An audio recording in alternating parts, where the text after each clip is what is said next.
Drama को लेके। तो आज का ड्रामा है ई दूना दूना के ड्रामा है। इसके 12 नहीं 9 एपिसोड्स है, इसके 9 एपिसोड्स हैं।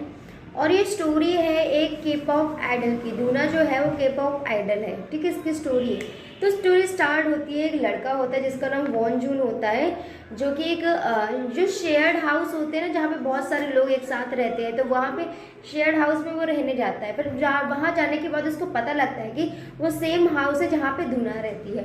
तो उनका काफ़ी टाइम मतलब बहुत बार इंटरेक्शंस होते हैं कि दूना आए दिन बाहर खड़ी रहती है, वो स्मोकिंग बहुत करती है, सिगरेट बहुत पीती है, वो सिगरेट पी रही होती है। तो धीरे धीरे ओवर द टाइम जो वॉन जून होता है वो बहुत ज़्यादा इंटरेस्टेड होने लगता है उसकी मिस्टीरियस लाइफ में कि आखिर क्या है इसकी लाइफ में, ऐसा क्या हुआ जो इसने इतना अच्छा अपना कैरियर छोड़ दिया, क्या ऐसा हुआ, क्यों इसने रिटायरमेंट ले लिया, इस टाइप की चीज़ें होती है। तो दूना होती है जो उसने अर्ली रिटायरमेंट ले रखा होता है अपने कैरियर से।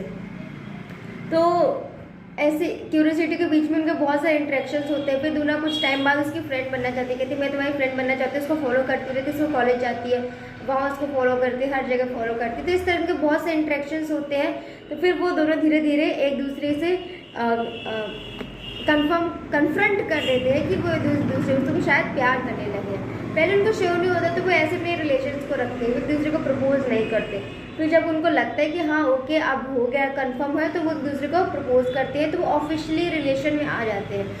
फिर रिलेशन में आने के बाद कुछ ऐसा होता है कि दूना के जो प्रीवियस बॉस था, जिस कंपनी में वो काम करती थी, वो किसी वजह से आता है कि तुम कॉन्ट्रैक्ट एंड नहीं कर सकती है वगैरह होता है। तो कहता, फिर उनकी डील होती है कि दूना फिर से डेब्यूट करेगी सोलोइस्ट के उससे, कि अब वो सोलो परफॉर्म करेगी, सोलोइस्ट आइडल बनेगी। तो वो डेब्यूट करती है। वहाँ बाहर वॉन जून होता है, वो दूना को कहता है कि पहले ठीक है तुम सिंगिंग करने के लिए ही बनी हो, तो तुम सिंगिंग करो, मैं तुम्हें सपोर्ट करूँगा कैसे भी करके। तो वो उसको जाने देता है। लेकिन होता है कि जैसे दूना सोलोइस्ट के लिए जाती है, इसकी कंपनी में जाती है, तो वो लोग उसके फ़ोन वगैरह सब ले लेते हैं, कहते हैं इसका एक्सटर्नल मतलब बाहर से कोई कनेक्शन नहीं रहेगा, क्योंकि इसका अभी भी जस्ट कैरियर स्टार्ट हुआ है।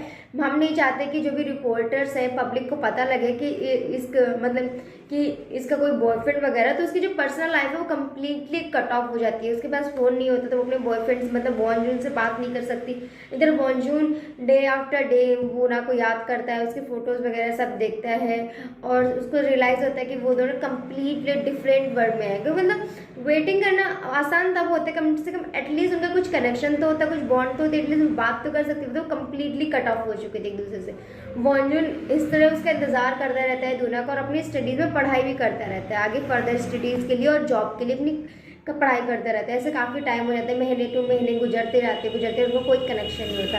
फिर अचानक आउट ऑफ नोवेयर वॉन्जून लौट के आ रहा होता है, और इस बीच क्या होता है, वॉन्जून ने हाउस भी चेंज कर दिया था। जिस हाउस में वो दोनों रहते थे शेयर्ड हाउस में, अब वॉन्जून उसमें नहीं रहता, पढ़ाई करने के लिए उसने दूसरा घर ले लिया है वो।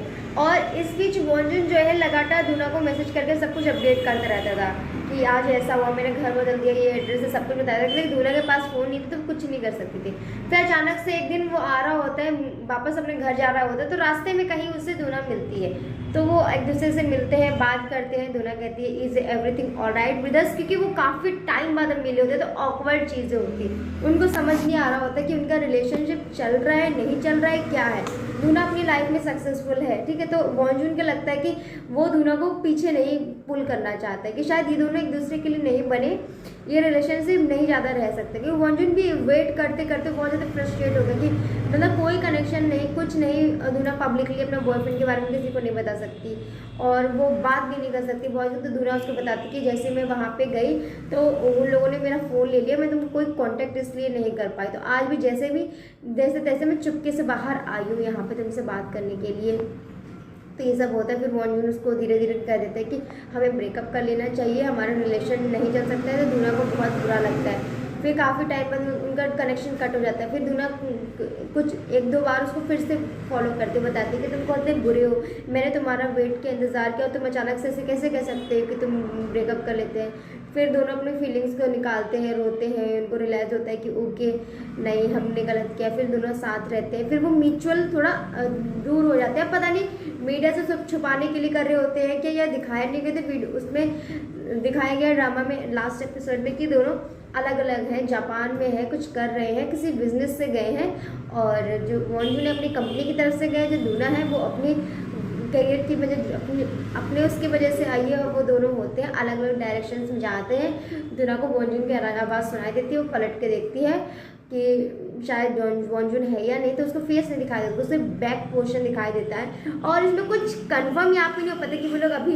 कमिटेड है, रिलेशन में है, या पार्ट हो गए या क्या है। तो यहाँ थोड़ा सा मिस्टीरियस रह जाता है कॉन्सेप्ट, थोड़ा सा क्यूरियोसिटी आपकी रह जाती है। तो इस चीज़ को लेकर आप थोड़ा सा रहोगे कि अरे क्या था, एटलीस्ट एक्सप्लेन कर देते क्या है ये। मतलब जजमेंट के लिए ओपन है ये वाली एंडिंग कि आप कुछ भी सोच सकते हैं अपने मन से।